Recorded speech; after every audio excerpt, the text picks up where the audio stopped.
We are live. We are live. We are live. And listen, I apologize. we're online at a time much later than I would have preferred. We had some difficulties related to me leaving my equipment in Haiti, which is difficult. You know, it's something a baseline thing to remember. But in any case, it's always a good idea to have a second set of stuff. You know, and to be quite frank, it's much better to leave my equipment here in Haiti. Here in Haiti than to leave it here because I can always just swing by Best Buy or swing by whatever and get that equipment versus Haiti's a little more nuanced, a little more complicated of a process. But we IG has a little bit of a problem. No sound. That is bizarre. Oh, take a look at that. My little mic. I see the little cord broke. That's a shame. Well, I guess I'm gonna have to make a little investment on this as well. But you guys let me know how the sound quality is. All right, there you go. Folks are hearing me on IG. That's great. That is great. I really like this little thing here. It broke. That's a shame. But in any case, good to have folks coming on the stream. I see IG has some folks coming through. I have a few folks on the YouTube. I got Milton Pierre. First time I see Milton Pierre in the stream. So go ahead, Milton. Appreciate you. Hope to see you again. Milton. Bootlegger. Good to see you. Good morning, man. Good to see you back on here, Bootlegger. Right. And of course, the folks who are piling into the IG as well. I see Clef. I see Christine Unicorn. I see Nasdaq Kunj. I see PS with Love coming in here. A lot of different folks. Good morning. Again, do apologize for being behind with issues with equipment being left outside the country. All right. Got a real action-packed episode planned for folks. And for folks who are watching this after the fact, just be aware that you can always catch us Sunday, 11 a.m. minus any technical difficulties. We will be here. And you can always, I read comments live on air, right? I read comments live on air. So, but of course, you can always leave a comment after the fact. And that's appreciated either way. Lots of stuff to get into today, including the fact that we had an awesome sort of meet and greet in a sense with folks who came to the NAAHP event. I had a lot of folks who I met for the first time who were longtime watchers, and it was always good to chat, exchange direct contacts, and see what they have planned for the Haitian community, maybe in the country or maybe out, and how they're moving forward. Because I always love meeting other actors, folks who aren't just about that talk, who just isn't about that barbershop conversation, but actually about making a direct impact on Haiti, right? And so hats off to those folks I was able to meet, able to exchange contact with, and I hope those who I did connect with, we keep that line of dialogue going. And I support anyone who is trying to make a direct impact on Haiti and the Haitians who live there. All right. So again, just a special thank you to those folks who I did have a chance to connect with. Right. As per usual, YouTube Seejeanty, for the folks who may be coming in for the first time, www.youtube.com, Seejeanty. Got some real cool content on. Most recently, in fact, we had de mer, and it was really tasty. I haven't done a restaurant episode in a little bit of a stretch, and the fact I was able to do it at a really good seafood restaurant in Delma was fun, and folks have really been reacting. It's probably one of my most popular videos in a little bit of time. So if you haven't watched that video yet, do make sure to check that out. And most importantly, if you're ever in the Delma area, I think they're over on Delma 48 on Route Delma itself. Do make sure to stop by and check them out. They're getting extremely popular, because they have good quality seafood, particularly in that area. It's not common, and even when I was there, there was quite a bit of traffic. So definitely before it gets to the point where they're sold out before noon or something, do make it a point to check out Rodemer on Route Delma, and of course check out the video. It was good to be back out and about. Given it was a little tricky to be able to do so given the amount of protesting we've been having. As you can tell, by the way, I'm not in Haiti. As you can tell, I probably should have led with that. I'm in my stateside little corner here, and that's because I had the NAAHP event here in FIU that I wanted to attend. But in addition, it's Thanksgiving. Thanksgiving to me is one of my most favorite holidays. Because it's really a time for family for me, anyways. And we have folks who usually come in, and we just do this massive sort of banquet buffet where people from our old neighborhood come to our house. We have cousins who come, and it's just a jolly time every year, and so I'm really excited to be wouldn't miss it no matter how busy everything I would have gotten, and so I'm really looking forward to it. So I'm stateside for that as well. So probably this Sunday and the next Sunday. I think I'm flying. I got to see what time I'm flying out. Maybe I may have to do the show a little earlier, but I'm definitely do the show no matter what. Even next Sunday, but I'll be stateside as well. So just a quick FYI for folks who may be like, where's the usual background equipment behind me, right? The show must go on no matter where I'm at. The show must go on. We gotta give that business centric news because no one else is giving it, right? To put into politique, right? And of course, everything we talk about here, HaitiBizNews.com, HaitiBizNews.com, HaitiBizNews.com, where even when I'm not online, even though I've shifted to a weekly schedule, you can always stay à courant. You can always stay current with your news that's happening in the country by going to HaitiBizNews.com. And what we do is we have a program where we literally go out to the interwebs. We look for business-centric information and news, and we return that information back to you in English on that site. And having a little problem here on the IG. Let me see if I can switch it up and change the connection. Okay, there we go. We're back. We're back on IG. I am sorry about that, folks. All right, should be good. Hopefully, it should stay pretty stable there, right? And that's just the sort of wrap up. By the way, I'm using a new speaker, a new mic. So y'all let me know how I'm sounding, if I sound clear or not. In fact, why is this in my ear? The whole point was for me to test that out, but I'll let you guys be my test dummies. Okay. All right.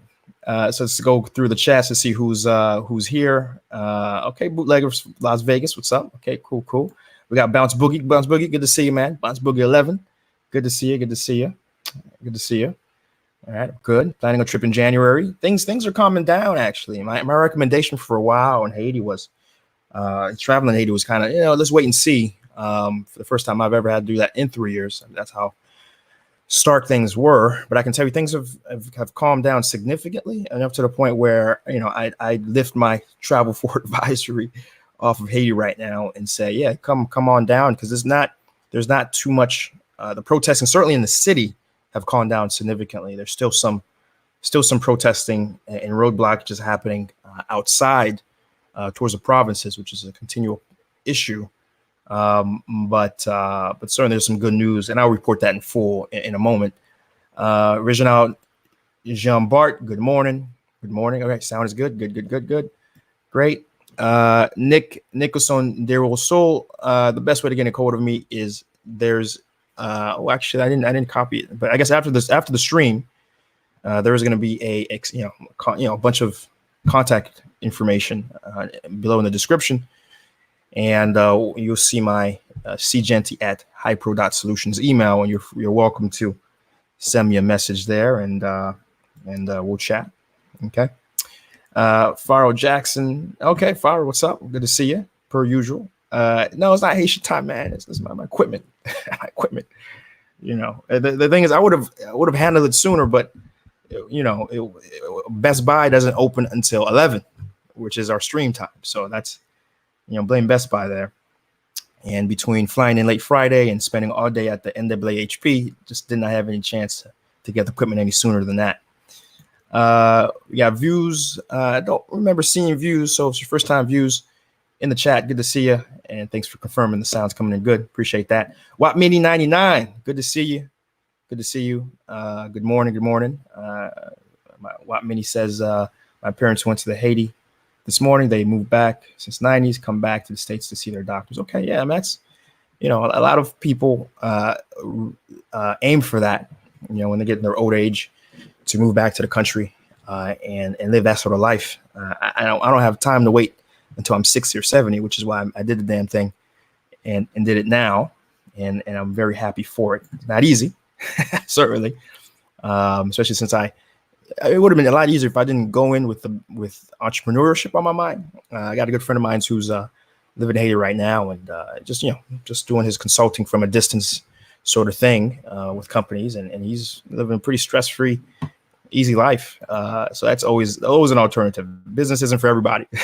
Some mornings I wonder if it's even good for me, but there's certainly different ways to go about it. But certainly waiting until you're 60 or 70, no one needs to do that no more. Not in this day and age. Not in the day and age of digital jobs, remote jobs, work from home jobs, things of that sort. You're always able to make that jump a lot sooner. I always reach out when I meet people. Countless people I meet. Oh man, wow! I wish I could do that. No, nothing stopping you. I'm not doing anything special. I just found Well, actually, when I first moved to Haiti, I right away just quit everything and left. But in retrospect, didn't have to do that. In retrospect, you could have just got a remote sort of gig and then done that way.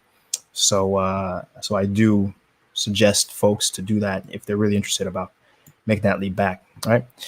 We got Evie Agustin. Good to see you again, brother. Good to see you again. Are there roadblocks on the border of DR and Haiti? I haven't heard that yet. And those roadblocks happening randomly across the country when you're trying to leave for the provinces, but I haven't heard that in specific to DR and Haiti. So I have a great question. Even though Delta shut down, they have implemented Air France to replace those lanes to Haiti with increasingly high flight duration. Okay. Yeah, we're going to talk about that. And though I haven't heard any particular agreement as it relates to Air France, though, but I did note that there was an Air France flight on my way out the country, but I was on an unusual late night flight. So I'm not too sure if that is something more usual for a late night at the airport. Right. But I haven't heard that yet. But if that is the case, thanks for sharing that information, Jamaica Green. And hello. And we have Araka Prince. Definitely good to see you. This morning yet? What time is it? Yeah, it's still 3 minutes. Still morning. And Watt Mini. Let's see. See you on your IG expanding with. Yeah. That's true. That's true. Thanks for shouting that out. We got a very interesting opportunity servicing a major tech company that actually based here in the United States, but they're expanding in France. And so they needed some French speakers. And so my company, which does outsourcing BPO customer service, I was able to get that and hire four employees to be able to service that. So that's always great.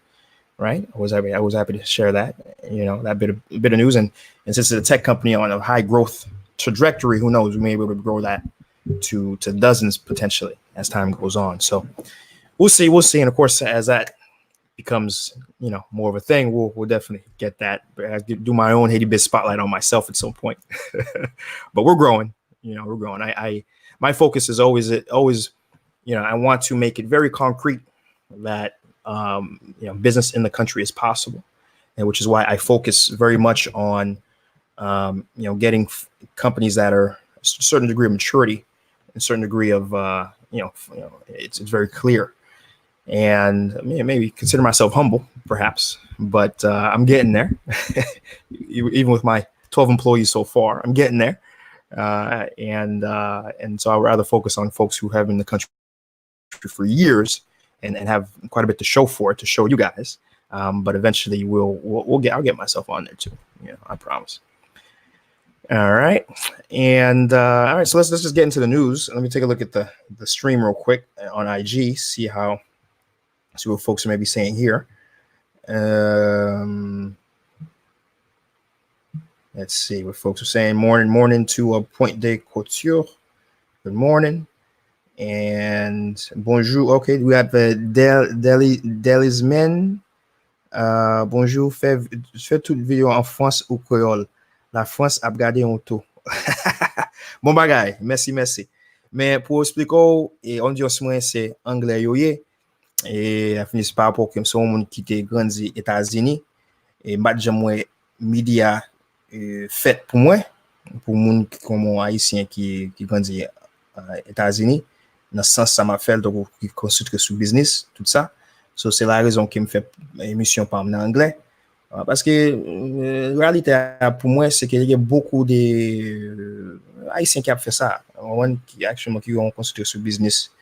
Même là, ils n'ont pas fait au niveau qui est ma fait, à mon avis. Mais il est très important qu'il faut comme il y a plus Haïtiens qui est aux États-Unis. Il y a Haïtiens qui ne pas même comprendre ou connaître créole à un niveau de nous. So, c'est très important. C'est très important que il y a un espace, un safe space, comme on dit. Mais c'est ça y est, pour eux.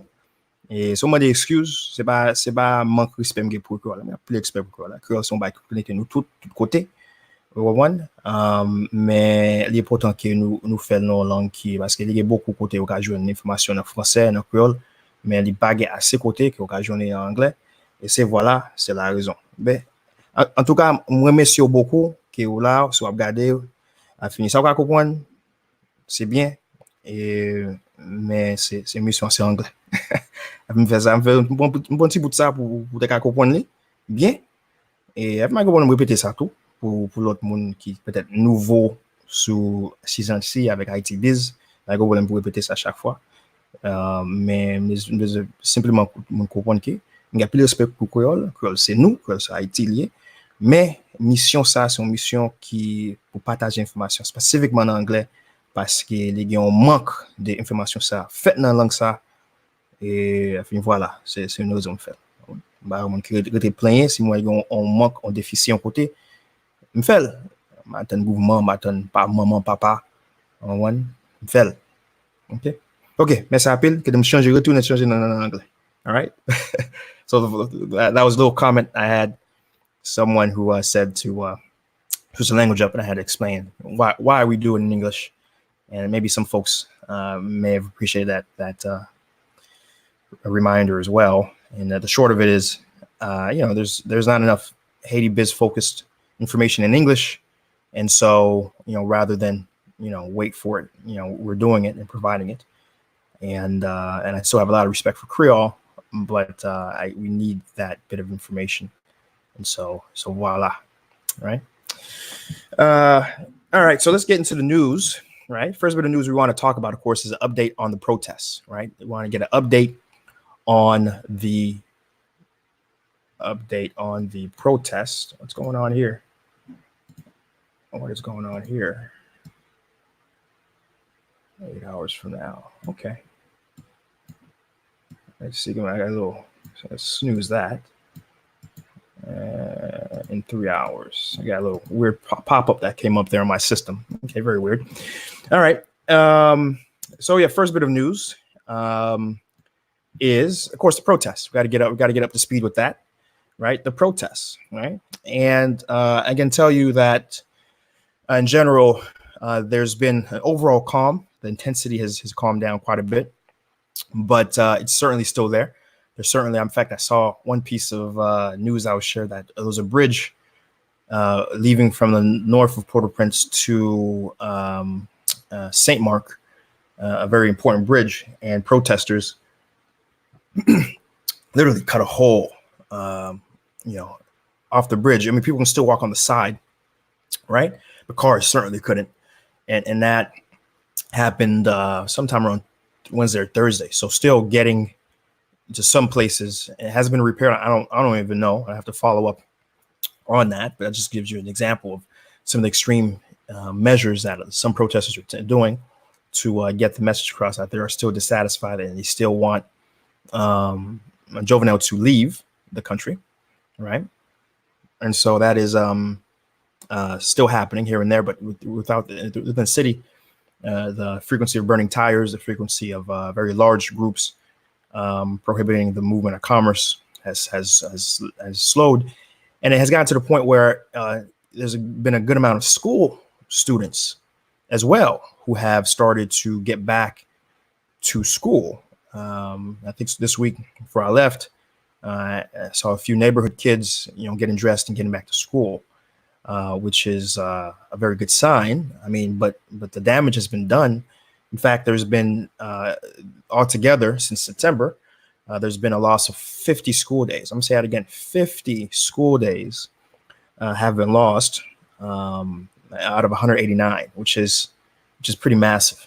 The Minister of Education has announced that they will be looking to revise the official school schedule and eat into the summer break, have a less of a summer break, in addition to push back the national exams. Nothing has come out officially yet from the Minister of Education, but that is expected, and that is expected sometime this week, right?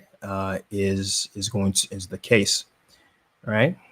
And though I just saw a comment from America Prince, December 4th, all schools are going to be open, but technically a lot of schools have not closed.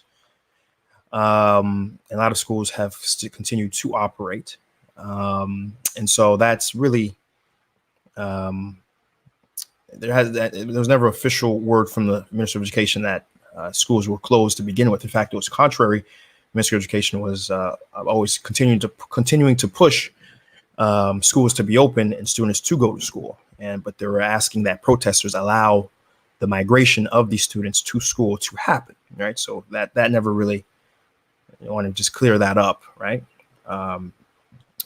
So very good signs happening throughout, but whether or not the Jovenel has gotten any hit, that is still out because very recently, this past week, he had an interview with Bloomberg News, and official on the record, his comment was the fact that A, he wasn't going to resign, and B, that the social agitation was because of a few elites in the energy sector mad about him trying to shake things up.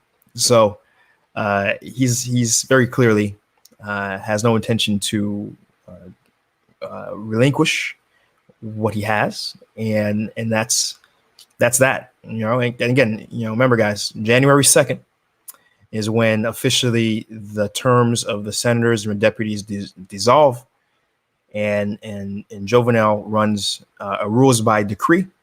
So remember, his title starting January 2nd is King Jovenel Moise, first of his name. Remember, it's very important. You have to give proper respect where it's due. And if the guy was able to survive what amounts to 3-4 months of total martial law by the citizens of the country, right? And if the guy was able to weather international pushback from Haitians across the world, right, and was able to play the geopolitical game and ensure that the U.S.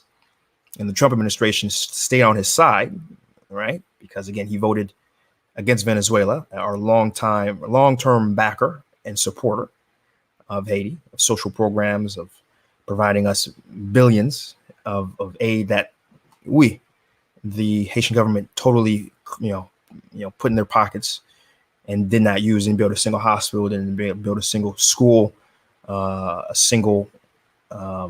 did some road projects under President Preval, but I'm talking about PHTK onward, part of Jovenel's team or political faction. That doesn't have to do with anything with Venezuela, but though Venezuela gave us the opportunity, right? He voted against them, right? In a recent OAS election or vote against the legitimacy of Maduro's government. And of course, the fact that China came hand and fist and said, "Hey, Haiti, we'll totally rebuild your city, Port-au-Prince. We'll rebuild your roads. We'll rebuild your power plants. We got you. We'll give you some power plants as well. Your sewage, the trash in the streets, we'll take care of that too. We'll bring in trucks. We'll bring in a trash facilitation plant, recycling.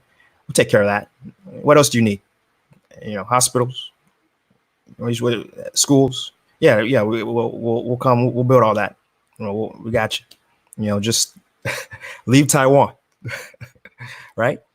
And he was like, we're good. We're good. We're gonna stick with Taiwan again because the U.S.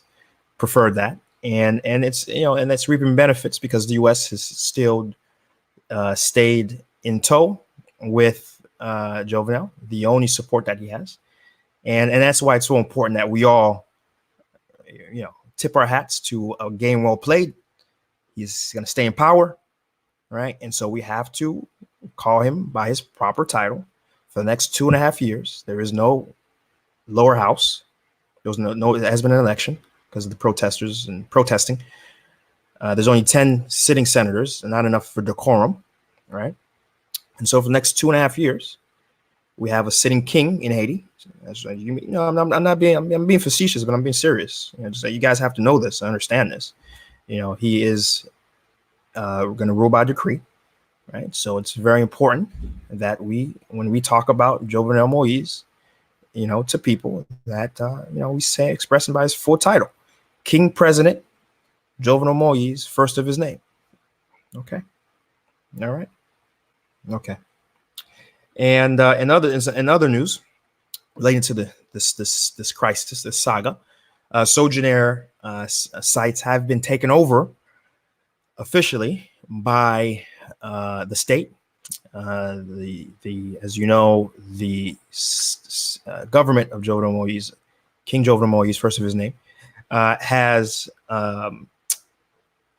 been in a dispute with Sojourner, with High Track, with E-Power, which the government has expressed that the source of all the malcontent isn't the 40% depreciation of the good. It isn't the 25% inflation year over year. Isn't the incredible increase in crime in some of the more poorer areas of Haiti. It hasn't been his attempts, the government's attempts at increasing fuel prices by more than double during football matches of Brazil.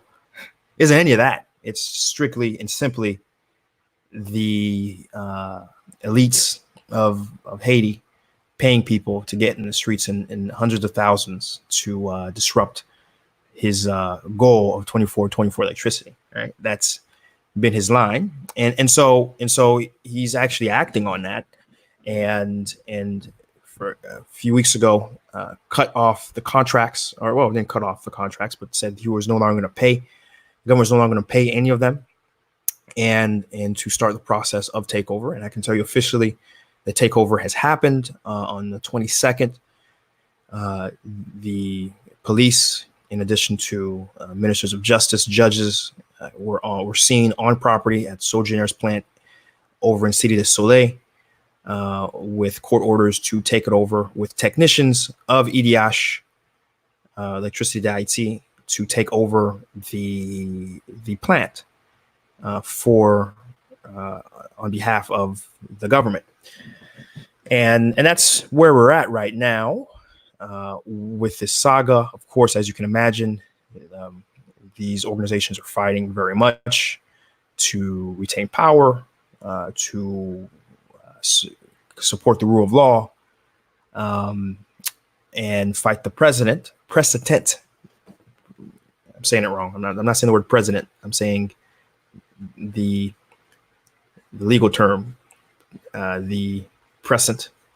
I'm saying it wrong. I'm still saying it wrong. But you get them. You get the potential legal example of this government takeover from being something to be able to refer to in the future. And that's the extent of it. We're gonna keep a very close eye on how things develop. All right, we're gonna see how things end up. here, but there things are very much in a condition of nationalization, and ultimately we'll see what he's able to do with this freed up money and lack of responsibility for, or actually increased responsibility for the maintenance and operation. I can tell you before I left, the electricity situation in the country had decreased. I know the prior week the office went through three nights without electricity. I can tell you that the amount of electricity has decreased overall, and it makes sense. If Sojourners not being paid, if they're being in the process of being taken over, they were providing somewhere around 30 to 40% of Port-au-Prince's power, and the fact that that's no longer happening is certainly being felt all across the city, right? So, and the last bit of news related to this current crisis has been the fact that U.S. Ambassador UN Kelly Knight Craft was in the country. She came in on a I gotta be honest, I don't know why she was here, but she was here. She met with the King Jovenel Moise, first of his name, and his administration, in addition to meeting with the opposition senators who have coalesced into a single voice. And she made it clear, though, that she wasn't here to support Jovenel per se. So she wasn't clear to support Jovenel. She was here to help foster dialogue, which has been the United States' byline to begin with, to foster dialogue and a way forward. But the underlying tone of fostering dialogue is that Jovenel would still be here in place, particularly since Jovenel said he's not going anywhere, no matter what dialogue happens, right? And so she came in, flew in, spoke with both groups, met with the U.S. Embassy directly, and left out. Now, for those who don't know, who is Ambassador Kelly Craft? She is a long-serving ambassador for the U.S. I think her first post was under Bush as a U.S. to Canada ambassador.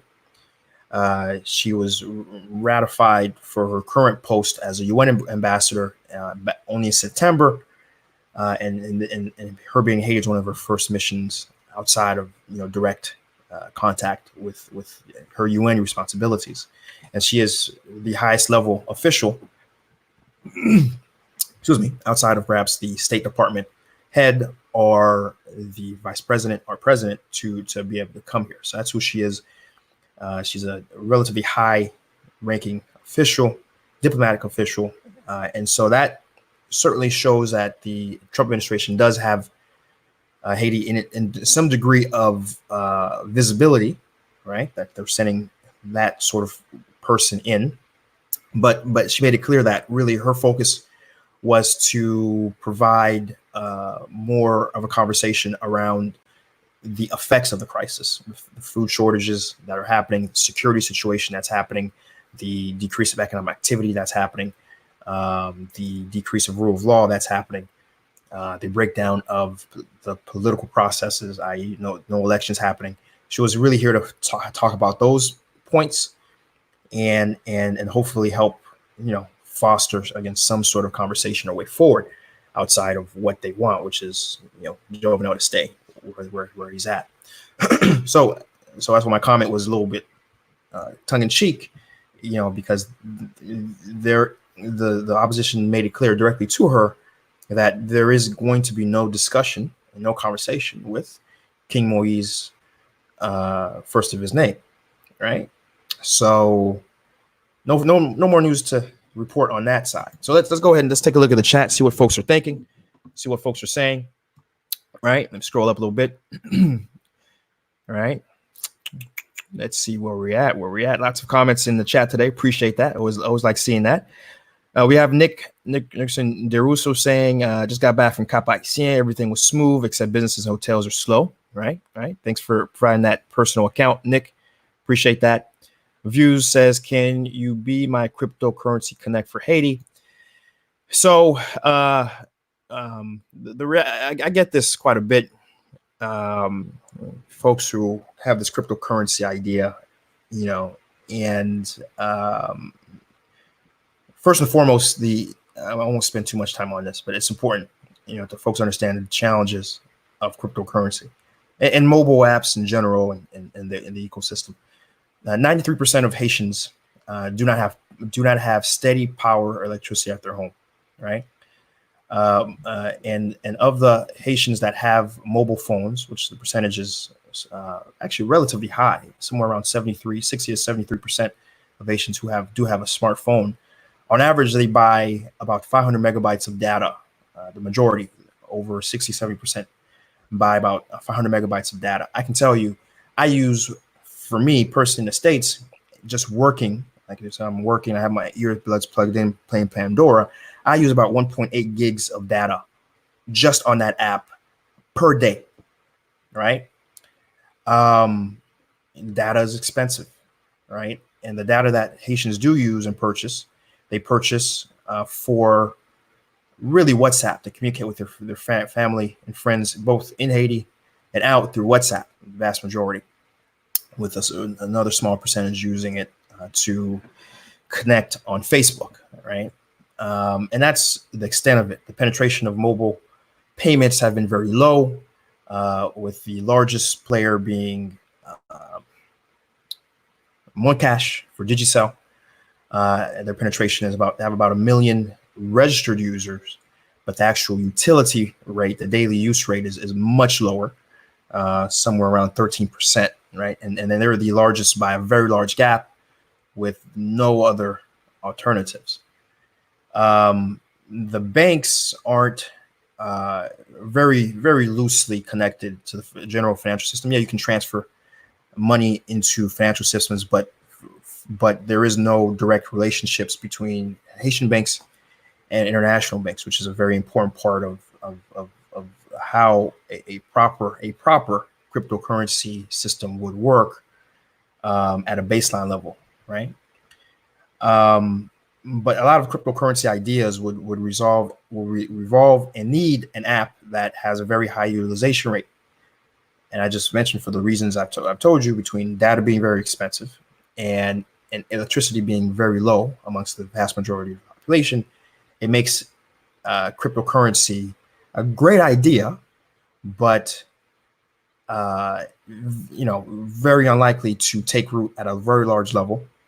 In particular, because it would take first those conditions to lessen before cryptocurrency could ever really have an opportunity to, or any app, really native app, minus WhatsApp and Facebook currently, to really impact change at a level of profitability, right? If you're okay not making any money for years, go ahead, knock yourself out. Do cryptocurrency, whatever app you want to do.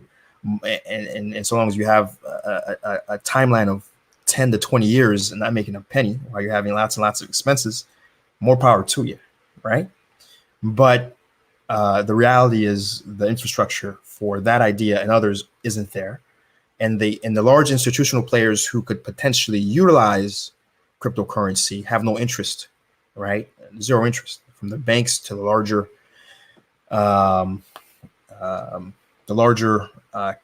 capital-centric businesses.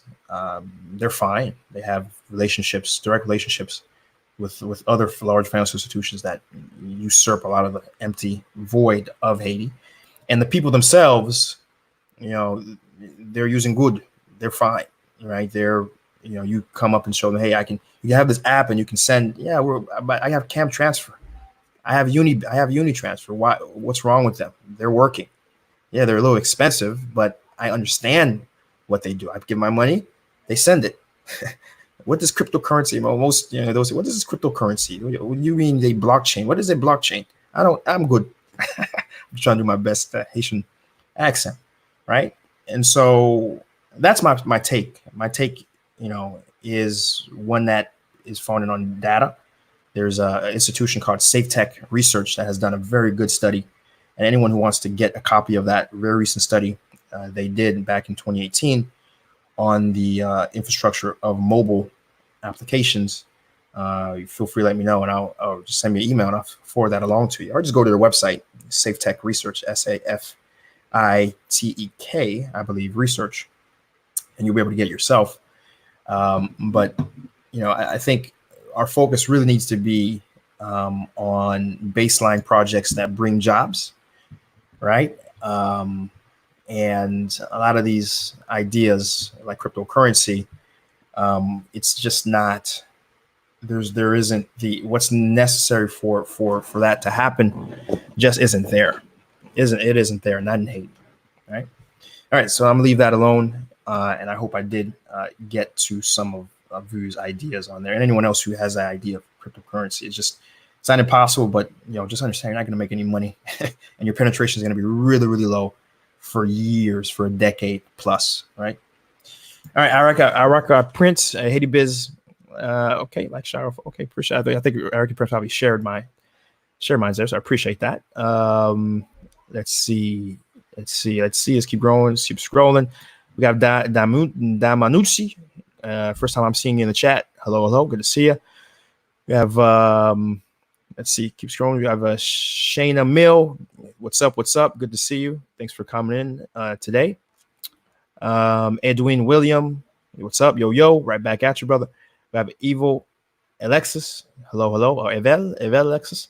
United States recognized Jovenel, doesn't recognize Nicolas Maduro. May God be with us.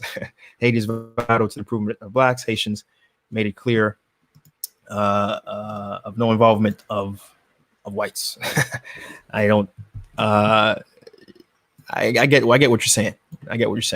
Right? Bootlegger. I mean, King, are you kidding me? I mean, that's what he is, though. What do you call a person who has full authority of a government, right? You pass law just by writing it on a piece of paper, and it has no checks or balance, right? You call that a king, right?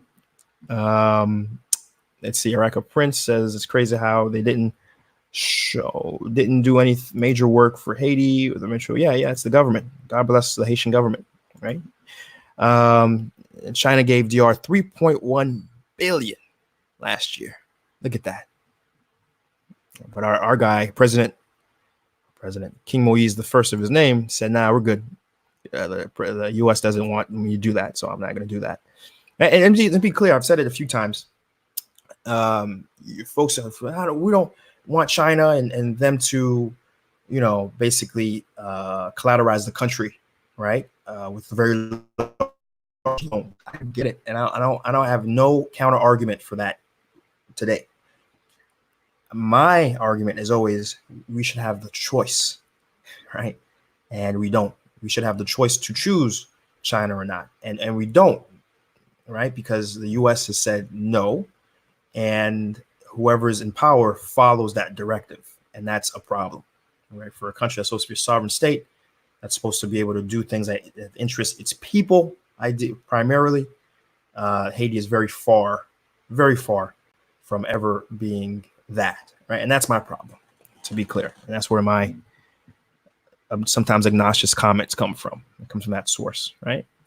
We got Sammy Lammy. Sammy, good to see you, brother. Good to see you. Much love, much appreciation. Good to see you in the stream. Paris Denard is the only Haitian I know that works for Trump. We may have to contact him. Okay, I don't know. I have to Google that. Don't really know him. Don't know him. Let's see. Should it IT go back as empire? Great job, Tamara's Jimenez. Good to see you. First time seeing you. View saying symbolic kingship is good for Haiti, but history hasn't been good to kings. I respect your perspective. I don't have to agree with it to acknowledge your perspective, and I'll leave that comment as that.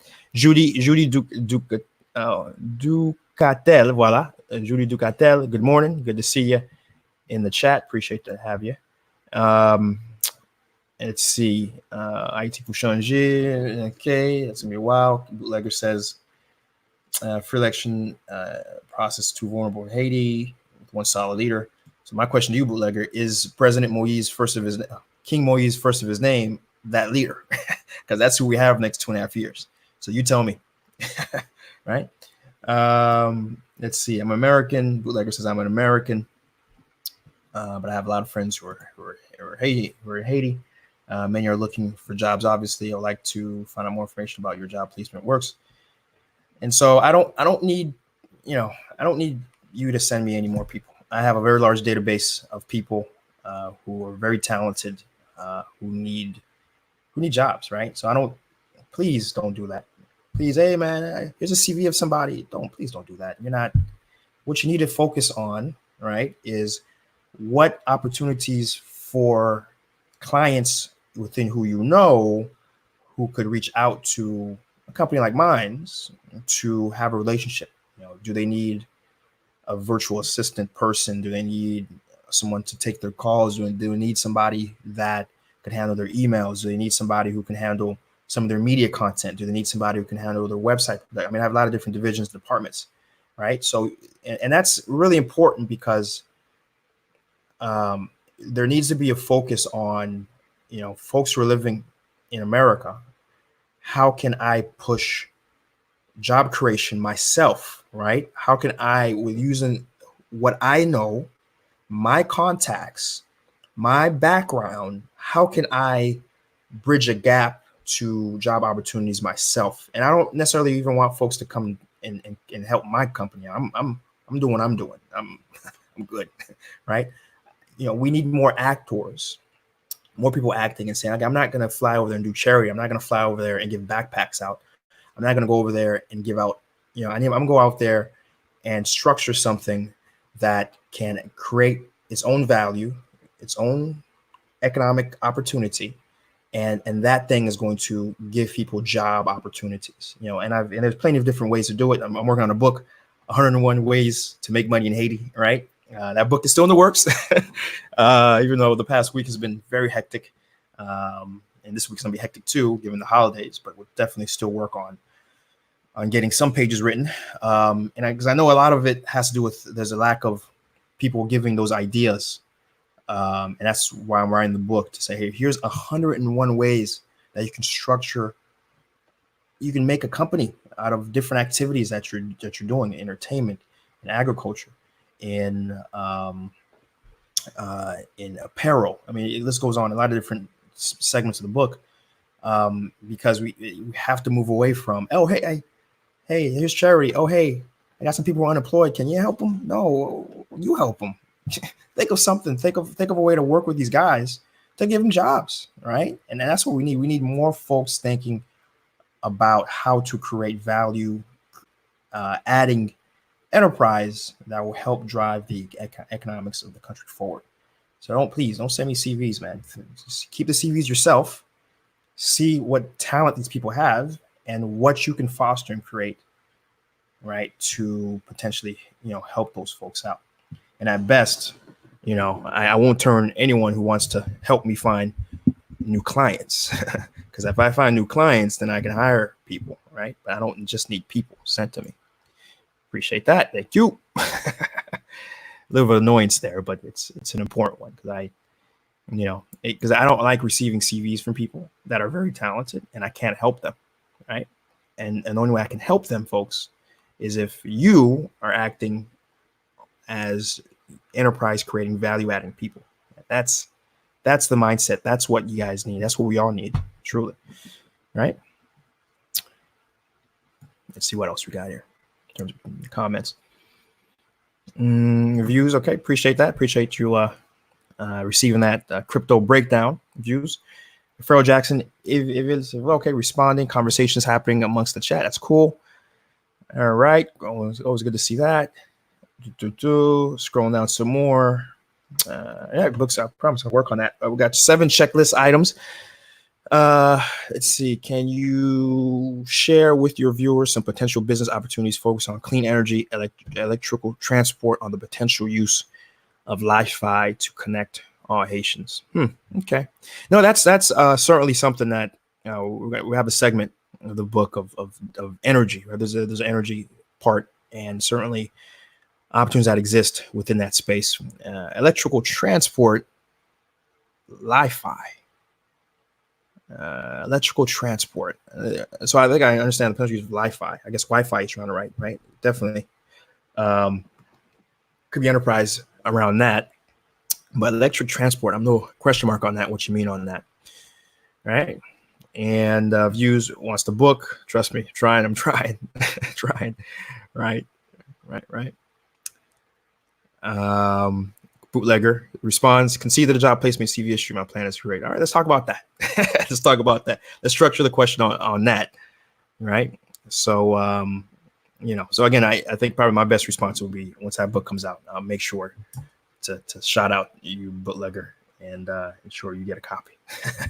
All right, for sure. And let's see what we got in the IG. I'm looking for a space to rent in IT. Can you give me some reference? Point to Couture, you just go ahead and send me a DM, and I have a few cool realtor companies that I can forward to you that you can go ahead and reach out. All right, so go ahead and just send me a DM with that question, and I got you. All right.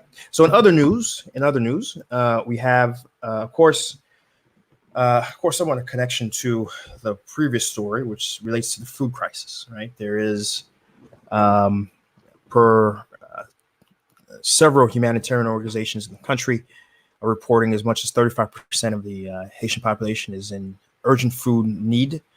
And I mean, the FAO, which is a UN body chartered with food insecurity in particular, register that information and track that across the world, has Haiti at about 5 million people within at a point where they're in serious food concern, right? But the 35% here, which represents about 3.67 million, is representative of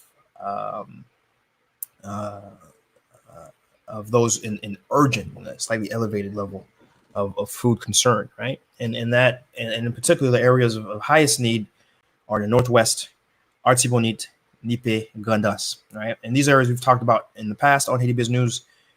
These areas are the parts that have been most heavily affected by the protests because of the amount of blockades that have happened and continue to happen. Even right now, where things are relatively calm, we're seeing incredible amount of roadblocks and protests.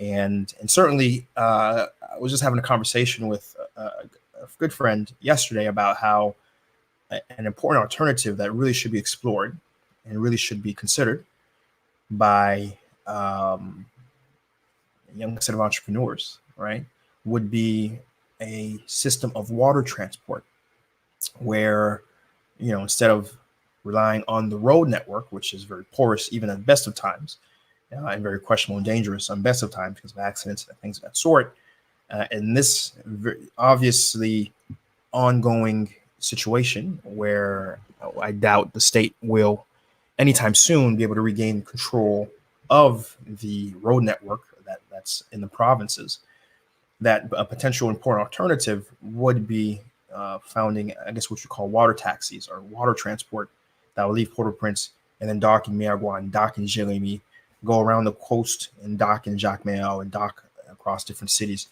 Certainly an alternative that, to me, has an incredible amount of potentiality, and certainly something I'm going to have to research and see if I can include that in the book to see if that is indeed an opportunity that has realistic opportunities per the legal environment of the country, and other factors to consider as well. Because if your car breaks down, if your truck breaks down on the road, you just pull off to the side, fix the tire. If your boat gets a hole, then all that product would be at the end of the ocean, right? And so there's certain logistical things you'd have to consider in Haiti, right, for that way of transport. But just something to think about, right? As crazy and far-fetched as that may be, but I can tell you it is, in my opinion, these are the sort of ideas I want people reaching out to me and saying, "Hey, Chris, I have this idea, water transport. What do you think?" And we can start those conversations, and those conversations have a lot more realisticness and real impact than stuff like cryptocurrency. The last shot I have on that, but that's just a reality. Things like water transport has a lot more reality and impact and capacity for revenue than you know you know high in the sky ideas that are restricted by the rallies on the ground in Haiti, right? Um, so that's the food crisis, and of course several things have been affecting that. Obviously, inflation, depreciation, the instability of the supply chain, and of course the 2018 drought that was, worse than the 20 that happened. And though meteorologists are saying Haiti is due a very wet season coming 2020, we'll see if that actually comes to fruition. And the damage already been done. The 2018 drought reduced agricultural production, which again was already pretty low to begin with, by 12%. Right? Okay. So that's that new story. Getting near the end here, but let me just hop in the chat, see what folks are saying. Hop in the chat, see what folks are saying. Let me scroll up a little bit. Let's see. Where was I? Okay, here we go. Okay, we got Mixin Saint saying, good morning. Like, are you doing? And saying, I wanted to ask you, in your opinion, what are the possible core businesses and jobs that we should probably focus on first? Personally, my criteria of a good business in Haiti that I certainly wish more diaspora would consider opening and investing in the country is fundamentally ones that aren't bringing stuff in, right? But are looking to bring stuff out, right? May it be because there's been a slight uptick in businesses that take artists and crafts, right, and then creates a website, sends them first to a holding area, warehouse, or holding place in America, and then sells them on Amazon, eBay. You have it. Pinterest, I think, has a little shopping, association now. Have their own website. They create a website with Shopify, and create a website. And this way, those sort of ideas are phenomenal, right? Because you're taking Haitians who are creating, right, and then taking that product, giving them money for it, and then you're making a return and providing to the international market, and you're helping associate people, in around the world to say, oh, this is a Haitian product. Oh, wow. Okay, Haiti isn't just poverty; it's just some real cool stuff, right? You're helping change that narrative and that directive, right? And you're really helping move and drive growth in that direction. And I just give that example to artisan, right? But there's other stuff, from our own agricultural products. There's still one of my favorite interviews I've done was with Yvonne of Horizon Vert, a agricultural distribution company based out of South Florida, and they buy mangoes, Haitian rice, whatever they get their hands on in bulk, and then sends them to South Florida, and then turns around and sells them to retail distribution retailers. So again, it's a distribution company, in fact, but in the other direction, right? And of course, companies like mine that takes the incredible talent that exists in the country and contracts with companies and clients to help do take calls, do customer service. A friend of mine's an African American, not even Haitian, an African American, came into Haiti recently. Reached out to me, said he had his idea, helped him conceptualize it, move forward the right way. And he since opened up an outbound call center because he's in real estate. And he actually hired a team of 4 really talented Haitians. And one thing that blew his mind was the fact that in Haiti, not only do you have folks who speak, flawless English, right? Not that Indian, English, right? But a good American English, right? But also because they speak Haitian Creole, and there's so many Haitians living in Haiti, in America and Canada, it opened up that market up to them. And on top of that, there's a lot of Haitians who speak Spanish because of the DR influence, and so many educated Haitians go to DR for schooling and just the back and forth that exists. So many, and particularly since, and especially since DR has been deporting so many Haitians, anyways. There's a lot of Spanish-speaking Haitians in Haiti currently, right? That can speak all three of these languages, and he's hired one or two Haitians like that on his team of four, and he's doing lights out in business, right? And again, and he got that idea originally because he was working with a team of Philippine agents from Philippines. He's like, you know what? As someone who was a very Pan African pro Black person, he's like, you know what? Let me see what I can do to work with my people, and my people being Haitian, right? And the opportunities that exist, right? And he did that. It wasn't about that talk. He did it. Reached out, and within a month, he was in Haiti, and he found a little unit, which he converted to an office space.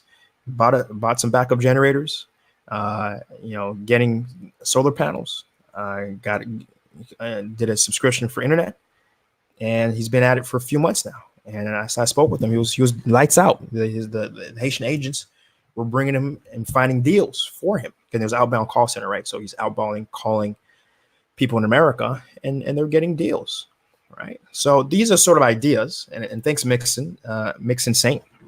Right, Mixon, I appreciate you asking that question. I'll take time to answer those questions every single time, right? To show you these are sort of ideas that have the opportunity to impact and change, right, the livelihood of the country and the people, and you make money, right? Because there's been a generation of Haitians who have been looking for the quick buck, right? They buy some crap in Haiti, they buy some crap in America or in France or wherever they live, and then you'll feel doom, right? And they bring them into the country, right? And yeah, they're making a quick buck, an easy buck, but understand the crap you're buying, the cheap clothes you're buying, for example, in America. Now you're depriving a tailor or a local artisan who makes different clothing unable to sell his wares now.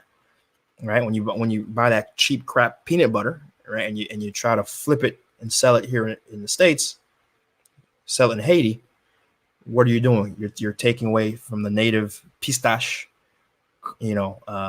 butter maker in Haiti from having a job or having a place to sell his products, right? So, but if you were to move the direction over to a different direction, you'd have a lot more success. And one of the reasons too why folks have so many bad experiences doing business in Haiti is that they're coming in with something, right, and they're directly competing in the domestic market. And sometimes when you're doing that against Malere suffers, but you're doing that against the bourgeois, right?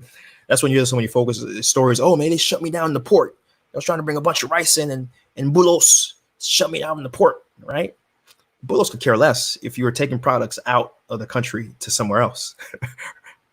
Pro tip, right? So that's one way to get around that sort of story, right? But anyways, I can go on and on about that, but that's certainly the mindset I really implore people to think about when doing business in Haiti is, okay, how do the stuff that's already here, from the people to the agriculture to the many things that are produced here, how can I get that out to the world, right? That's where that's why I would like more people to be thinking, using their imagination, using their know-how, because at the end of the day, you where do you live? You live in America. America, right? So use your know-how about America instead of trying to relearn the Haitian domestic market.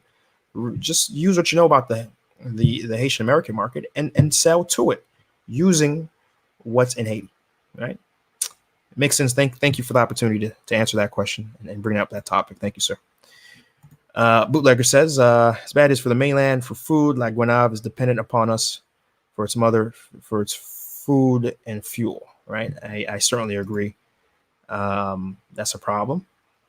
We have Whitney Lubin. Whitney, hello. Good to see you in the chat this afternoon. Says, any promising fulfillment centers in Haiti looking for an easier way to transport products from Haiti to the U.S.? Great question. Great question, right? So there are private entities that exist that have some bit of reputation. Amerijet comes directly to mind. They function as a sort of transport, aerial transport. There are some also cargo companies as well that exist. In addition to, there's private players who already have relationships sending things to Haiti, out of Haiti, and will have no problem including your product into theirs, right? And I've had some of those. I've fostered some of those relationships myself. So Whitney, you're free to reach out to me, and I can provide some of the contacts I do have, certainly. But that's one of the bigger opportunities actually that may exist in Haiti for an entrepreneur, set of entrepreneurs, to create a well-known and established fulfillment center, right? An entity that exists strictly to help with that movement, that flow out of the country. Because right now the movement's set up, the other way, products coming in, right? And so the same fulfillment, the same entities coming in, they'll take your product out as well, right? So to be quite honest, it might be, just to get started with something, it might be easy just to Google shipping into Haiti and then contacting those people and say, hey, yeah, I know you're shipping to Haiti, but when the product's coming back, when your boat's coming back, when your container's coming back, I have some stuff I want to leave the country. So how much would that cost? Right. And typically what you'll see is the prices for products to leave the country on the same cargo can be considerably less than to come in. Right. Because they're just looking to make some money on their way back and thinking of the mindset of bringing money in, because that's how the infrastructure has been set up for so long. Right. So there you go. I just gave you a few ideas there, but certainly the biggest need would be not only the set of entrepreneurs setting up that idea, but ultimately the behavior of Haitians in general changing from, okay, I'm just going to try to go to DR, go to America, buy some stuff, bring it back. That has to change en masse to make a fulfillment center really impactful. So it's sort of a thing where we kind of have to put the cart in front of the horse, and before I would suggest a full-fledged, because I understand a fulfillment center takes real capital investments. Understand that, right? You have to have a very large warehouse. You have to have trucks, both in Haiti and in the States, to get your product out of the port to the warehouse in the States, right? And so you need employees on both sides. So again, there's a lot of capital investments that one of the first questions you should ask yourself if it's your own money or if you're going to be using other people's money is, what's the market, right? And that's the question. That's the big question. There would be a market if there were more Haitians thinking of that direction outwards rather than inwards. All right. Thank you, Whitney, for that. Great question. Appreciate that. Some conversations back and forth there. Cool. Some conversations back and forth. How do we connect and speak more about your water transport idea? So I'm going to have my link. I usually have it already. So my apologies. I didn't copy and paste it beforehand, but certainly, I guess what I would do is, let me give you guys my email handle in the meantime, so you guys don't have to wait until the stream ends.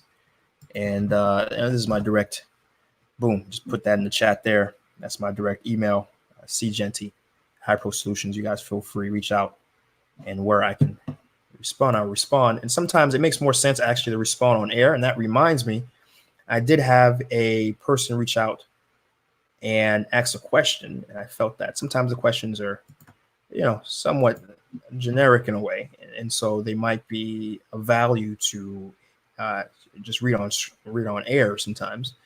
And so we had a fellow by the name of Franz Koshi, right? Reached out, said he appreciated what I'm doing. I like to hear that, because it's sometimes you're talking in the void and you don't know if it's being appreciated or not. So thank you for that. It means a lot, really does. And says he basically wanted me to go back to every day, which I kind of want to do too. But the question he had for me though was that, let's see, I'm read it word for word. In the midst of the protests and cause for change, which is so necessary, which is where is the supposedly new Haitian army? One would think that they would keep helping some order with controlling some of the bad actors that are taking advantage of the protests. I want to know if there is any presence of the army, and when a new constitution is established, will the Haitian army armed forces be a part of that change? I know that people in the military has had a turbulent history, and the armed forces have also been an inspiration and instrumental part of the history. I know it's complicated, but it would be a shame if it's just neglected, not just neglected as a fun institution. So a lot to unpack there, but the first part is a simpler part. It says where has been the army in all this during these protests? And I can tell you, I don't know. They have been in the streets. I mean, hell, the police themselves have barely been on the streets. I am aware that we've seen the army during times when food aid, or a little bit when there was a little bit of a calm about 2 or 3 weeks ago. When the initial calm started, we did see the Haitian army delivering food aid that the Haitian government has had in reserve in places like Cité Soleil, La Saline, a couple of different areas. We did see that happening, and that's the only time I've seen the army out. They haven't been in any other role. And to be honest, when King Moise, first of his name, reinitiated the Haitian army, he made it very clear that his goal wasn't to create army in the way it has been, but to have it be a sort of engineering corps, in addition to a response team to disasters and natural events, as a sort of first responding team. And in that regard, them just distributing food aid has been in line with what he said. And now we don't know what the next president is going to use the Haitian army for, but certain this guy, King Moise, first of his name, has made it clear that the army is more of a responder to events and not necessarily an implementer of force in the country, which is appreciated, and certainly hope it could stay like that. I'm not too optimistic because the history of the Haitian army has been very much a force of anti-human rights, has been a force of bad throughout the history of Haiti as a destabilizer between military coups and other atrocities within the country against its own people. So I'm as I understand too, my conversations, I've had with Haitians in the country who are really savvy in terms of, the Haitian army. And I say, man, I want this is back when I first moved back in the Haitian army, I had it come back. And I said, listen, we need our army back. We need our army back because, we're the first Black nation that fought that, we fought with our, guns and fists and machetes. And so the army is a very integral part of our identity. And I've had a few go just look at me straight in my eye and say, that army was disbanded in 1915. I go, what do you mean? When the United States occupied us for the 15 years that they did, one of the first things they did was they disbanded that military and reinstated their version of a military, which was a subset of their armed forces. And the armed forces they left in place was simply an offshoot of the American armed forces that was here, right? So the army that we know and we attribute with the Haitian Revolution has been out of commission in full since 1915. And I'm like, whoa, damn. I see. So now that we know that, and we also know that the Haitian military has had a very, very bad track record of violence against its own people, do we really want this thing that isn't connected to our independence and revolution back? And I was like, you know what? You got a point. I'm not too sure, right? So if it is back, and since it is back officially, what it's doing right now, as a first responder to natural disaster and an engineering corps for work, I hope it stays that way, right? And I certainly would not want a more active and engaged role for the military because of that, right? So, Franz, thanks for that comment, and that's really my perspective on it. And any new constitution, I think, should certainly limit the role of the Haitian army to really to what is currently limited to right now. And if the Haitian army shouldn't be in Haitian soil, we have a police for that. The police should be in that role, and yeah, that's as much as I can give on that. But anyways, thanks, Franz, for providing that email and allowing me to read it on air. Okay. Let's keep reading. Let's get a few more comments here. Let's see. Went down too far. Let's see. Okay, here we go. All right. Whitney responds, makes sense. I was looking into drop shipping Haitian products without having to actually hold the products. Yeah, I think we're very far from drop shipping, Whitney. we're very far from drop shipping. And the reason why is that protests, right? That can seriously happen. The Haitian side supply chain. And in fact, I know a few have associates who have businesses that are, that's what they do. They make their products, food products. You may even seen one or two of my episodes, or I highlight people doing that. I don't want to put any specific person on blast on their strategy, but they've told me that, they've had to actually do that. They've had to actually move more of their product that they even wanted to be stateside, because they were afraid that when demand spikes, especially with the holidays coming, they would not have had it available because it's costly. They prefer to. It's always better to tie your shipping costs closer to when you actually receive that revenue for shipping that item, right?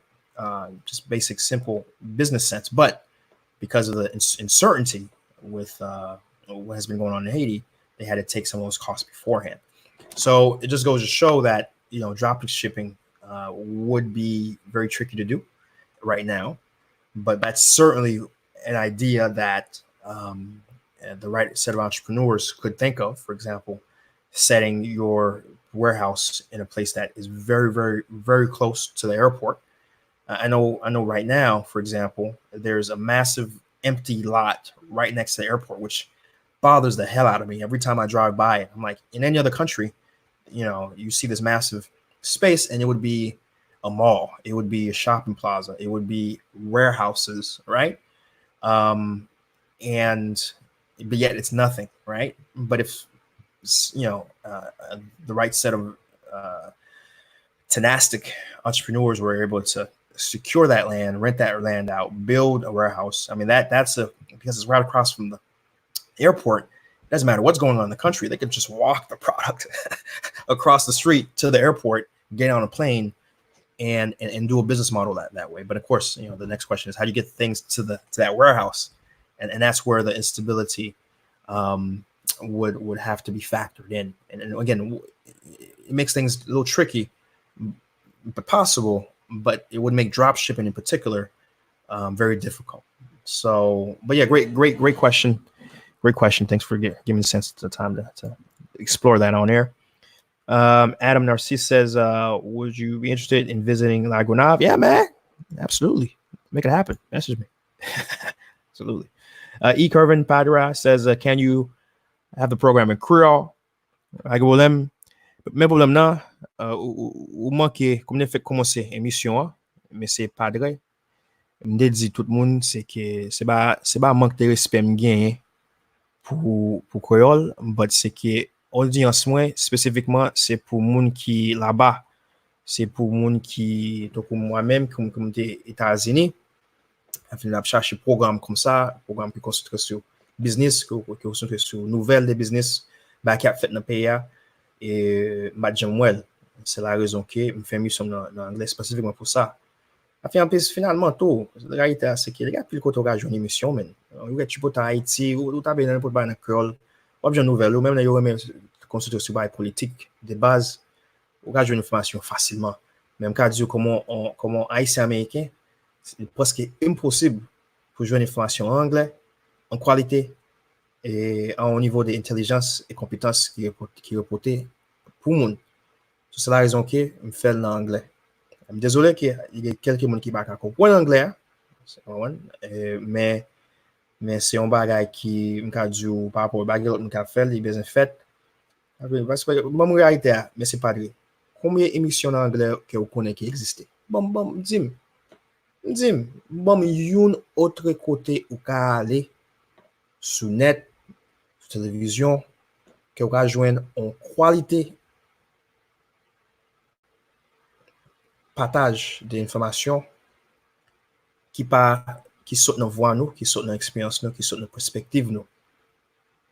Bon, sous bon m'a quitté ça, m'a fait dans cœur net.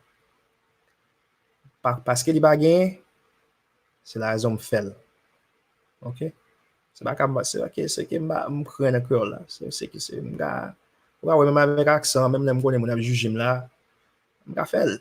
Mais c'est parce que les bagages moun qui a fait en anglais, a fait gars pile haïtien qui est aux États-Unis qui a vivre a fait une chance pour recevoir l'information dans langue que vous préférez, même les gens qui comprennent créole, ils va recevoir dans langue que vous préférez. C'est voilà, c'est la raison. OK?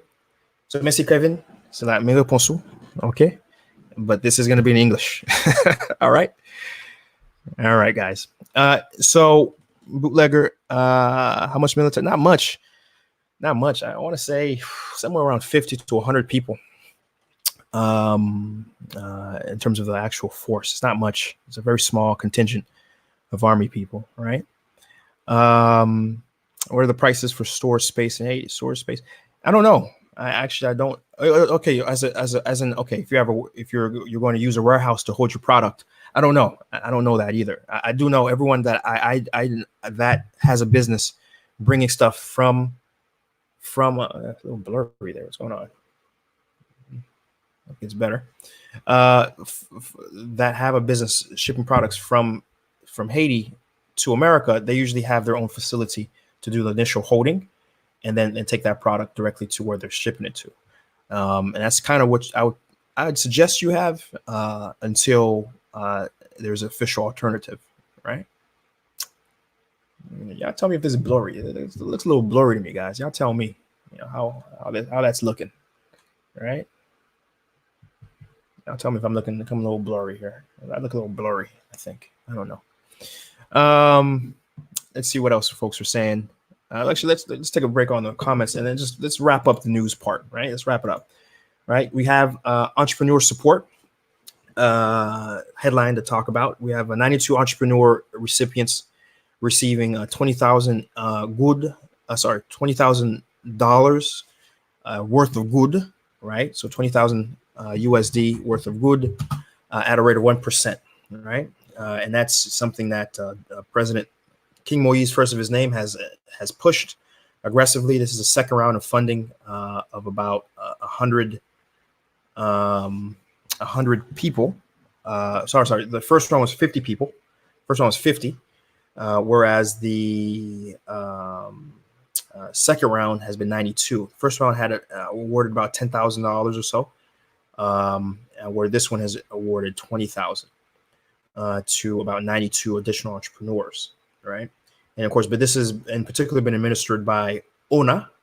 ONA is in effect the retirement pension fund of the public and private sector, particularly the private sector.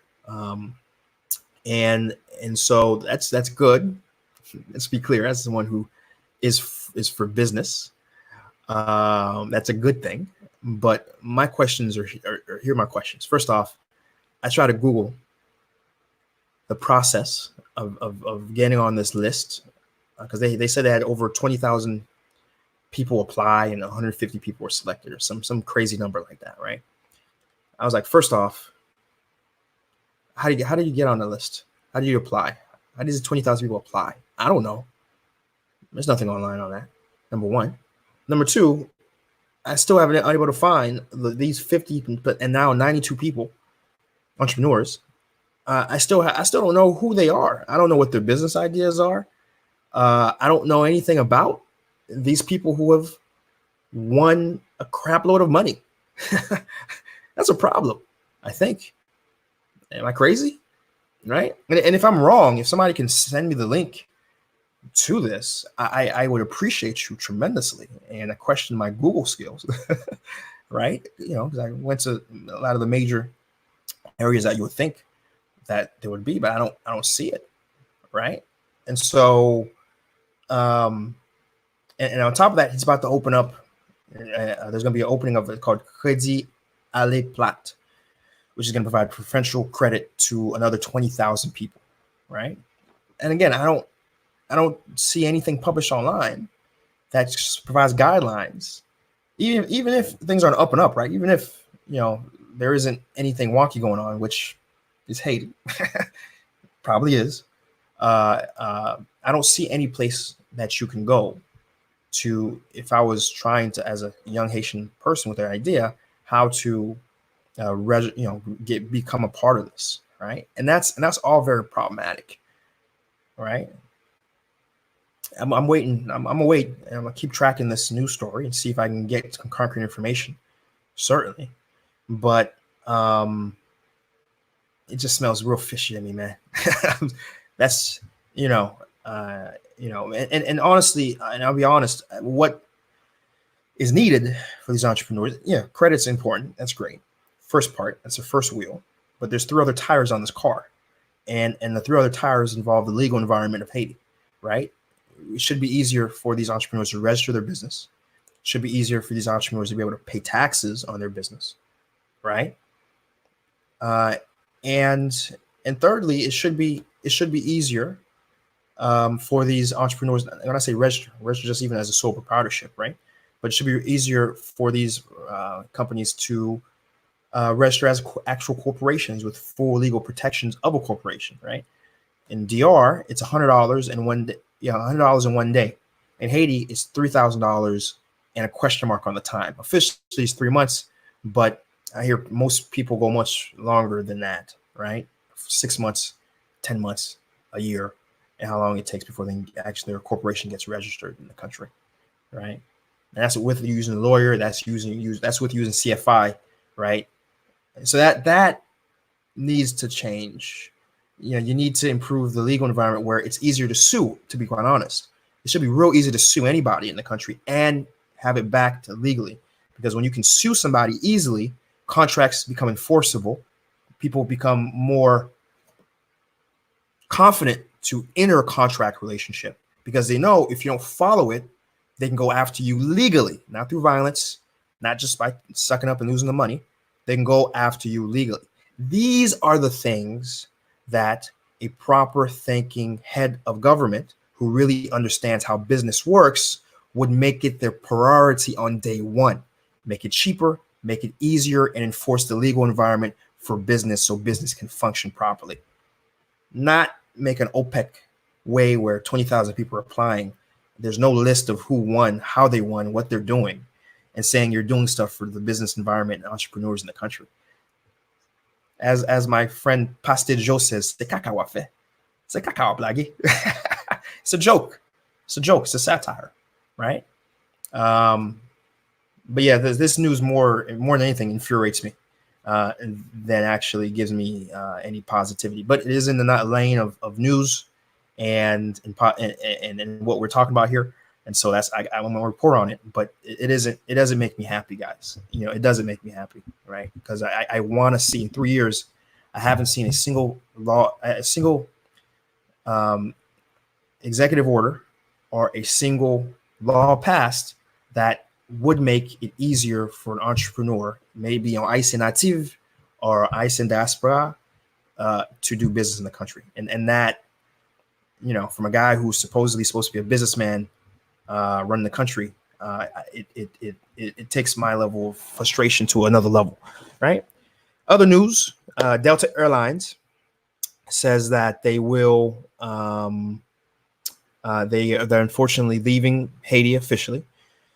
They're ending their Atlanta to Port-au-Prince trip line. that in January officially. So maybe another month or two, that's going to stop.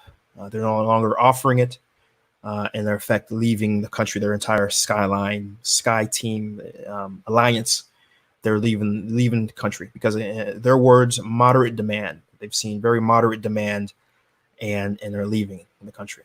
All right, and that's on the heels of other news related to Spirit, related to some other airlines. But we did have a bit of good news with Americans saying that they were resuming daily flights to Haiti, and additionally adding OCOP back on their trip itinerary as something to select. So there's still some good news, but a country like this that really needs tourism, really needs added capacity to help drive the economic change. It's very disheartening to see that sort of news come out of a major airline, right? But certainly we understand. I don't think there's anybody here on the stream that sees that news with Delta and is surprised or thinks it's conspiracy. In fact, to be honest, I'm surprised when I see more of that news happening because of the amount of harm the protests have done, both to the touristic environment, but to just Haitians coming. I know countless Haitian adults, parents and stuff like that, who haven't been able to go back to Haiti like they usually do every few months because of the insecurity and the things that have been happening from a protest perspective, right? And the last bit of news I want to share, and that's something I shared actually before getting on the stream today. We have a Haitian American by the name of Natalie Josim, has been nominated for a Grammy under the category of world music, and her album Femme de Haiti is what has driven her to get that nomination. Again, go to my Facebook page. You'll see a recent post I had, and her singing is incredible singing. En Creole, en plus, in Creole. Very soulful, very rich. Man, I've had it on repeat since I've heard of who she was and what she's doing. And though this isn't necessarily Haitian business news, it's certainly I love exposing just different elements that isn't reported anywhere else. And what Natalie Josim is doing is absolutely laudable, and I certainly would like more folks to know who she is and listen to her and certainly support her. All right, because I'll be honest, in the video I shared, there was a lot of she wasn't in Haiti. Let's put it like that. So certainly would like to get that style of music in Haiti at some point, and certainly more Haitians appreciating it, because I think there's amongst the older Haitians there's an association of if it's not straight up Christianity and Jesus in every other word, that it isn't relating to a positive culture. And I think the my generation and the younger generation doesn't have that same negative, very Western centric idea. There's a much larger definition of what it means to be Haitian, right? And linked more closely to our African roots, right? And certainly, I think Natalie Josim plays a fine line. She's right there in the middle, in my opinion, to incorporate that beautiful African richness, but presenting in a way that I would think would be acceptable from every Haitian of any generation, of any walk of life. So again, check her out, Natalie Josim. Again, just go to my Facebook page. You'll see it posted. All right. And that's the end of the news stories I have for today. If I missed anything, please let me know. Let me know what I should talk about. If I missed anything, any notable news, please let me know.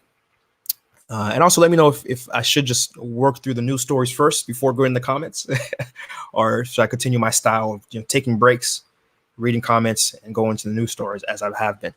Right? Yeah, let me know. All right. Let's read the comments and see what we got folks saying. But let me hop on IG. I haven't checked out IG in a little bit. Let me check out IG. What's IG saying? We have Decisive Thoughts saying, how does your business flourish in turmoil that's happening at home? Great question. The short of it is my companies aren't focused on the domestic side of things. All my clients, all my revenue happens from the international market. In the international market, there isn't pandemonium and politically based turmoil happening. There's consistency. There's an unlimited market in effect. And so long as my guys and my guys have been able to do that, been able to get to work, we're able to supply and help our customers and get revenue. And so that's one thing I implore to people is, let's get a new generation of businesses that are focused internationally, because the opportunity is endless, and the risk is a lot less, and you can weather political strife a lot more, especially in this day and age of technology. For example, I'm not even shipping anything out. As long as I have stable internet, which I have had, I'm able to function and grow. And in fact, while people are laying people off, I've been hiring, right? I've been hiring because I've been able to get clients and service them, right? So hope that answers your question. Decisive thoughts. Appreciate it. And we have Christine Jacques in the chat. What's up? What's up? Good to see you. Good to see you. And a lot of other folks joining as well. Appreciate you. Let's see. Whitney Lubin. Yes, that's his name. King Moise, first of his name. Yeah, that is a little bit of a Game of Thrones reference, actually. But, still, he is very much. I don't know if you missed the first part of the conversation, but again, starting January 2nd, there is no lower house. There's no House of Deputies. There is no upper house. There's only 10 senators, and they can't hold decorum. And so President Moise can run the country by decorum, right? And so, so he is in all effects King Moise, first of his name, right? He has literally run the country by decree, like a king. And that's where that name comes from, right? Bootlegger says, I was in the United States Army Corps of Engineers and was deployed there in PAP. Okay. All right, cool, man. Cool. So it means you really do have a direct connection with Haiti. That's pretty cool. Good stuff. All right. Nicole and Gina says, hey, fam, that crowd's coming on nicely. Merci. Yeah, I appreciate beaucoup. Emmanuel Christian says, I'm looking to branch out to Haiti. One of my biggest challenges is finding a reasonable price to rent a location. Yeah, just, if you feel free and reach out. I know a few realtors, a few realtor companies, right? And so feel free to reach out, direct DM, any way that makes sense for you. And I can recommend a realtor or two, no problem. Edwin Williams says, you probably answered this question before I know all the negatives between Haiti and DR. What is the current business relationship like? All I see is deploration and racial acts online. One of my first videos that I did, that's to this day is still one of my most popular videos. I was in DR on a vacation with some of my brother and some real close friends, and as I ran into a couple Haitians there, and I just asked them on camera, hey, how was it in Haiti? How was it in DR for a Haitian? And this is back in 2017, and still there was a lot of deportations happening, and they told me straight up. They said, listen, man. In terms of opportunity, DR is where it's at, despite even with the publicized difficulties. And he said also the reality is that that the vast majority of Dominicans actually leave you alone. A vast majority of Dominicans will hire you because they know that Haitians are extremely hardworking people and extremely educated as well. And so a lot of them prefer to hire a Haitian relative to a Dominican or other Latin people who are in the country as well because of that, right? And you just can't be lazy, and you can't be of a criminal element because you will be treated very quickly in Haiti, in the DR, right? So that's from ground level, from anecdotal conversations. But I can tell you from a larger macro level in terms of how businesses are reacting. I can tell you, the Dominican GDP has actually taken a hit while Haiti has been doing this because a vast majority of DR's exports go to Haiti, and the fact that Haiti has been in a state where they have been unable to keep up their demand like they usually do has had a ripple effect to the Haitian GDP, DR GDP. And further, that goes to show you there is a very important relationship between DR and the business people, not only with our labor that's over there, but also uh, our shared economies. Because again, we're on the same island, and so there is a shared economy that gets lost in those conversations, in those perspectives. Um, but I can tell you, the integration of many business elements in between the DR and Haiti still exists, still very strong. There's still a lot of folks who are still trying to either get a branch of their business in DR, or DR is trying to get exposure into the Haitian market for their products, and etc. So that's still strong. There hasn't been really much of a dampening.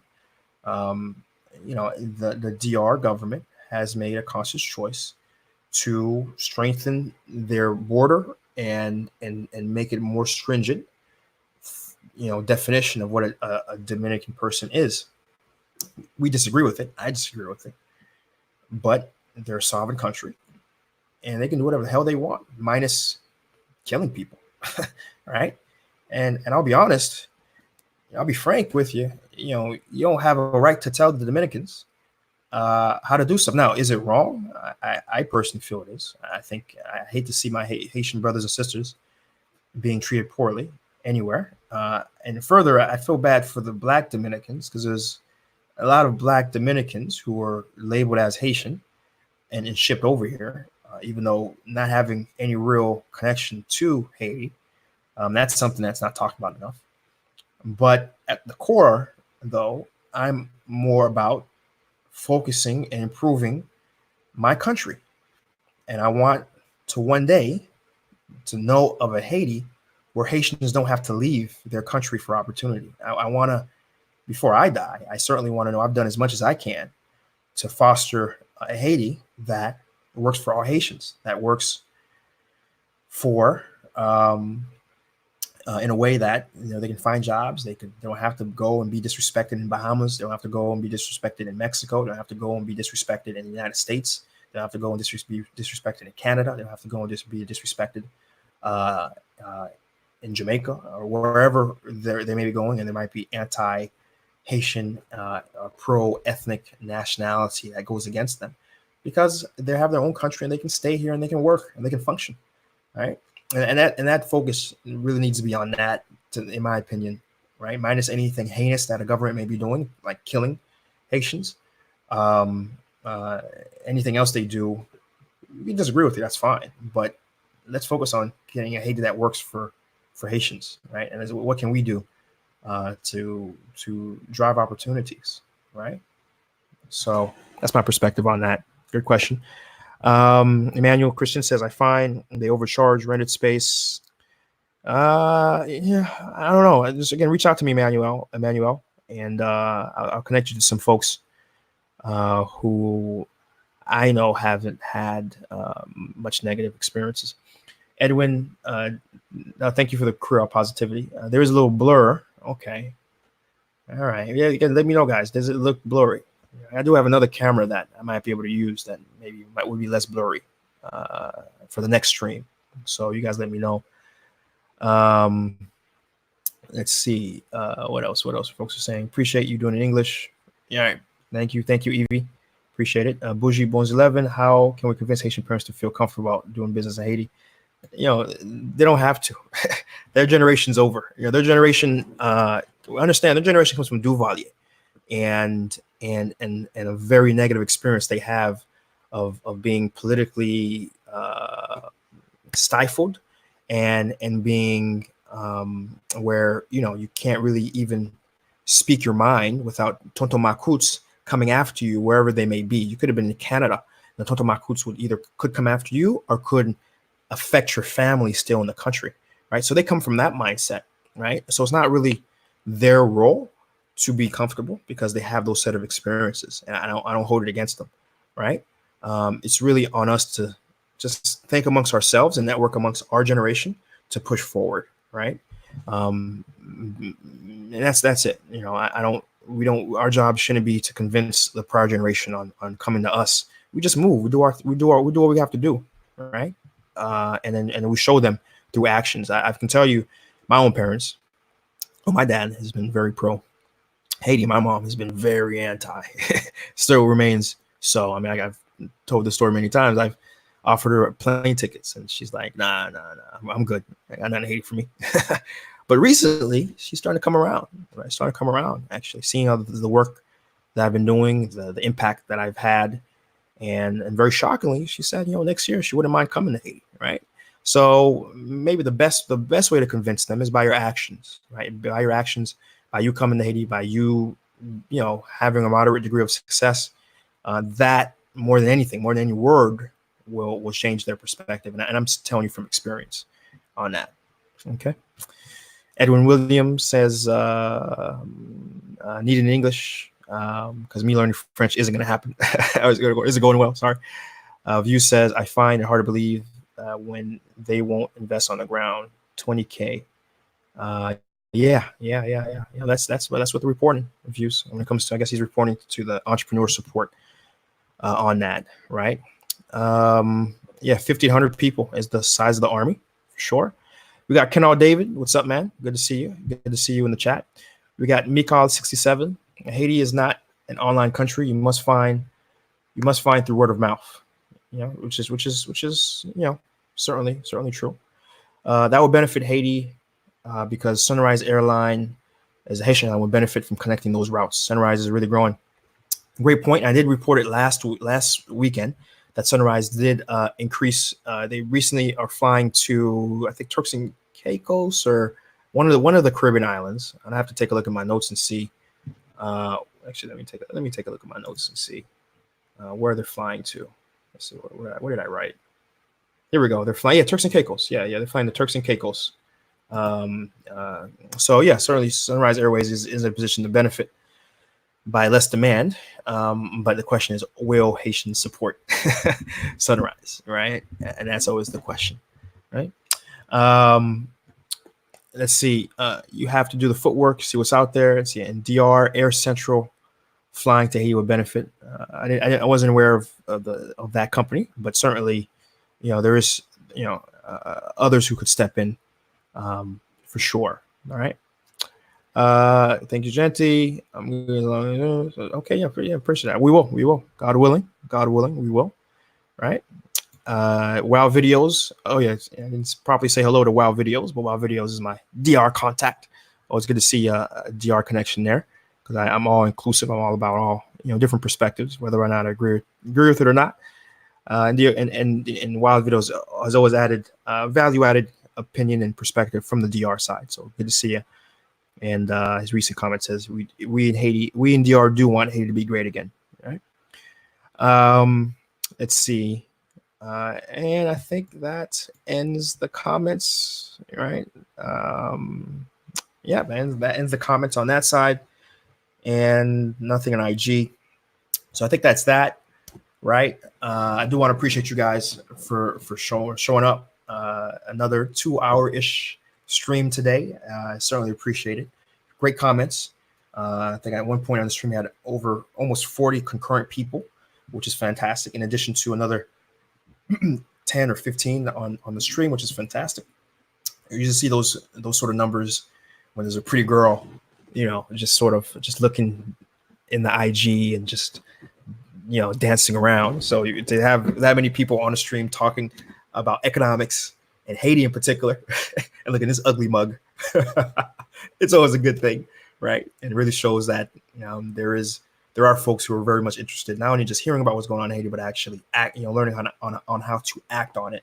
And that keeps me very, very charged up. And I want to thank all you guys who watch, who take time out their Sunday to watch, and even those who watch after the fact during the week, who watch it. Right, just really appreciate that. It makes it worth it. There's some quick recap of some news. Remember Seejeanty, real cool video, Holding Mer. That was dropped. Seafood restaurant in Delma. If you haven't watched that video yet, YouTube Seejeanty, www.com, youtube.com Seejeanty. Right, and let me do something here, and I will drop that video right here in the chat. So as soon as you guys are finished watching this, you guys can go and check out that video. Real cool video.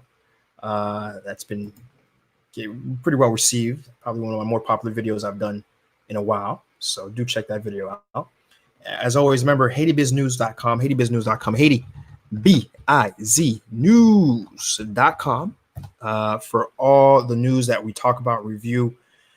You can find it there. And even throughout the week, it's an automatic thing. We go to the internet and we return business-related stories and we translate it to English right away. You know, there's no trying to, you yourself trying to decipher French, you yourself trying to, Google Translate stuff. Now we do that translation for you, put it right there, one-stop shop. Every morning, just take a look, see what's going on in the country. Just flip through HaitiBizNews.com, right? And of course, as always, share the stream, right? Share the stream. For those who appreciate the conversation we had today, the back and forth we've had, the conversation, the information that was shared. If you appreciated it, if you thought it was value added, if you think you gained something out of it, somebody else will. So hit that share button right there, and you will be blessed, and ultimately the country itself will be able to move in the right direction as we improve the know-how and the connaissance of the people having those conversations, right?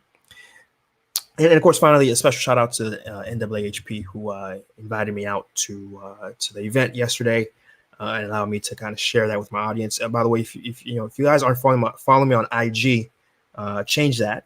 Follow me on there because I do stories, IG stories, and I did one following my day yesterday. And so check that out. It's also my Facebook as well on my page, Seejeanty. It's the story. It's automatically shared on there. So feel free and check out that story. You'll see some of the things that happened in the conference. You'll see me tasting the Popeyes chicken sandwich for the first time. That's last time I was in the States, it was sold out. So this time I was able to come in and you can see my take on that. So a lot of those stuff you guys can check out. So if you guys aren't following me on IG, change that. Again, my name on there is my name everywhere else throughout all the interwebs. Seejeanty, S-E-E, Jancy. And of course, folks always ask, is that my name? No, first name's Chris, right? So the letter C, and then Jancy. So I do a play on words where I change the C and I make it S-E-E. You're seeing me, Genty. A lot of folks ask about that, right? So that's how that works, right? You're seeing Genty. All right. And it's more important than that because I want folks to see, Haiti in a different way, right? And so that's the whole idea behind that, right? All right, guys. So that's it. That's our Sunday show. We'll be back next Sunday, 11, and I'm pretty sure I'll be on time because again, I have this new handy little speaker here. You see that, and then I guess I'll keep an eye on this webcam. It doesn't look too blurry, so I might be able to keep it. So we'll see. So all right, guys, that's it.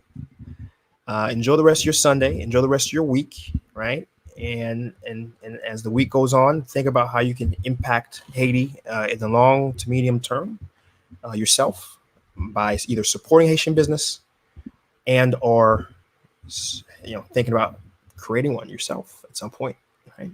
But we all can control how we spend our dollars. So you can buy, just make sure try to buy Haitian, try to buy Haiti, try to buy Haitian, right? We all can do that, right? All right, guys, listen, until we're back at it again, we'll be back at it again. Peace.